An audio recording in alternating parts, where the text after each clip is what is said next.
बायको म्हणजे बायकोच. बायको आणि नवरा रेस्टॉरंटमध्ये गेले. नवऱ्याने बियर मागवली आणि काय, बायको घाबरली ना बाटली बघून. म्हणाली, तुम्ही एवढी अख्खी पिणार की काय? नवऱ्याला गहीवरून आलं आणि बियर कॅन्सल करून क्वार्टर मागवली. बायको खुश झाली.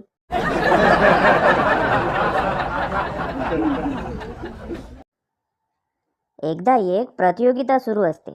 विषय असतो नशीब, सुख, समाधान हे 3 शब्द. असे लिहा की ते एकाच वाक्यात कळले पाहिजेत. बराच वेळ विचार करून मी लिहिलं, बायको माहेरी गेलीये. आयोजकांनी अक्षरशः मला वाजत गाजत स्टेजवर नेलं राव. आणि त्यांच्या डोळ्यातून आनंदाश्रू असतानाच विचारलं, कसं जमलं हे?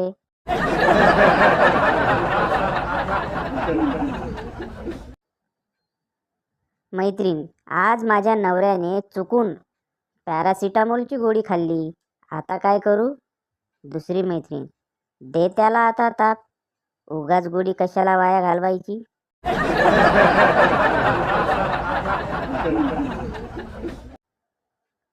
चिंगी, अय्या, नवीन नेकलेस कितीला पडला ग? पिंकी, 3 दिवसांचा अबोला, 2 दिवस आदळापट आणि 4 दिवसांचं अळणी जेवण. खेळ खाल्लास?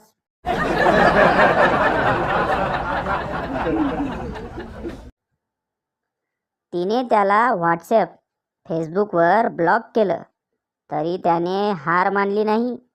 गुगल पेवर मेसेज केला, जेवलीस का?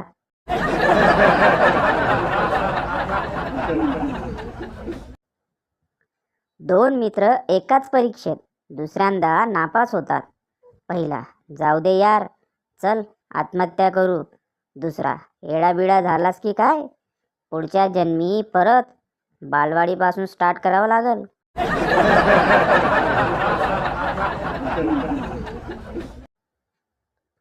घरात बायकोने फरशी पुसल्यावर असं चालावं लागतंय जसं काय आतंकवाद्यांनी बॉम्ब पुरलेत. एक चिडलेला नवरा.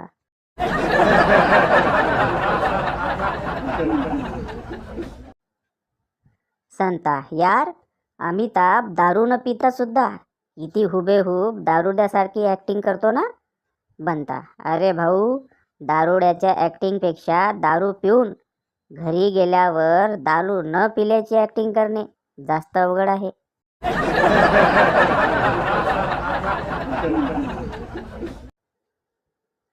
मी, पिल्लू, काय करत आहेस? ती, कपडे काढत आहे.